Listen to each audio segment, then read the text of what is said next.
Hi, my name is John Placido. And I'm Carrie Talbot. We're attorneys at Legal Assistance of Western New York. We're working with the Small Business Development Center at Jamestown Community College to offer this training on forming a nonprofit organization in New York State. Please note that any information included in this video does not constitute legal advice or create an attorney-client relationship with Law New York. As always, keep in mind that laws and regulations, especially those of nonprofits, do change. Be sure to consider this when you watch this video and follow up with an attorney if you have any questions at all. This video is part 2 of 3 in our series on nonprofits. In this video, we're going to go into more depth on the process for applying for nonprofit status in New York State.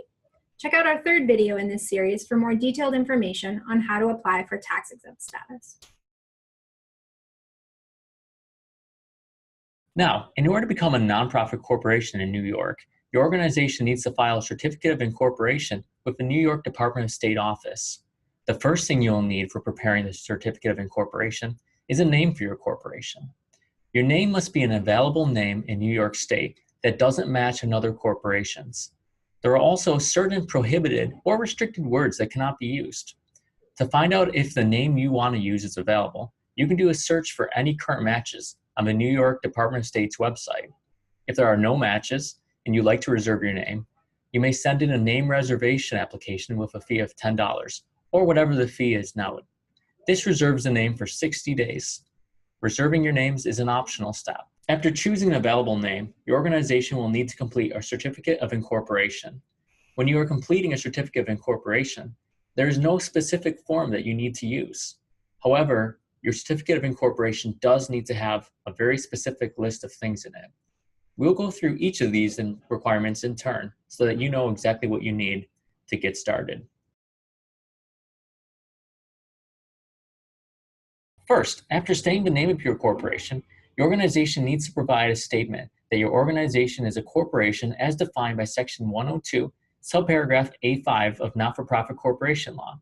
This essentially dictates that you are forming a corporation under the statute and that the nonprofit will not be formed for profit or financial gain, and 2, that no part of the assets, income, or profit will go to benefit its members, directors, or officers, except to the extent permitted under this statute.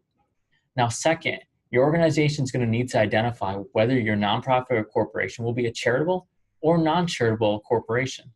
For a detailed description of the differences between charitable and non-charitable corporations, see part 1 of this video series. Now, third, you must specify a general or specific corporate purpose. Here you now have discretion to decide whether you wish to provide a short, written, specific purpose of what your nonprofit is organized to do, or you can do a simple statement that states that your organization and that your nonprofit is formed for any purpose for which a corporation may be organized under New York nonprofit law. Either option is acceptable to do in New York State and is at your discretion. Now, the 4th step is where your organization needs to determine whether your corporation requires any state department approvals or consents before submitting your incorporation papers to the Department of State. For example, if your organization will operate a school, library, or a public television or radio show, it's likely that you would first need to get consent from the Commissioner of the New York State Department of Education before filing your incorporation documents. Likewise, if you're going to form a treatment center focused on addressing the opioid crisis, your organization would need to receive prior written consent from the New York State Office of Alcoholism and Substance Abuse. There are more situations where agency approval may be needed, so be sure to investigate before incorporating. A partial list of the most significant agencies can also be found at the New York Department of State website. The complete list is described in Section 404 of the New York Nonprofit Law. The last few requirements we can go through quicker. 5th, you need to list the county where your corporation's main office will be located.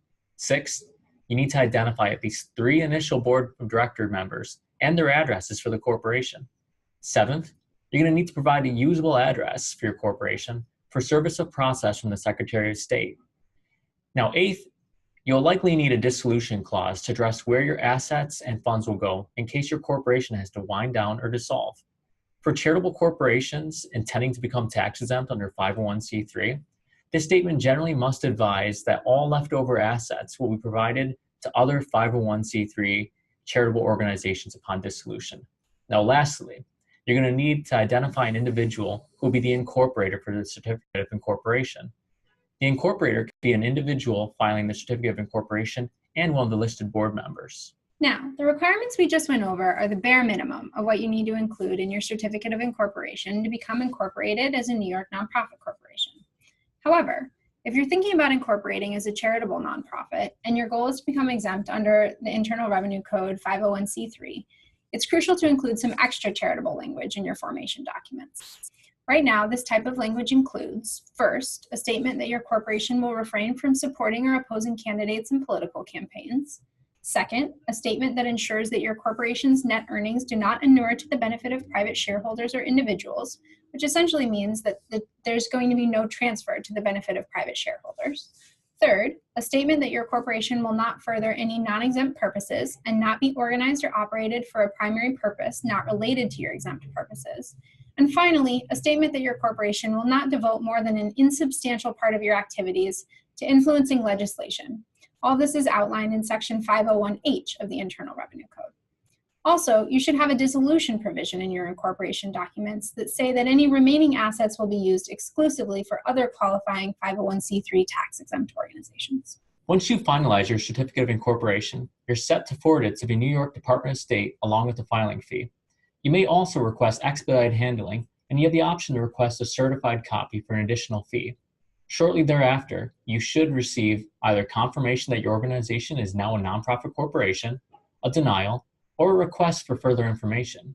If your application is denied, you may want to contact legal counsel for advice.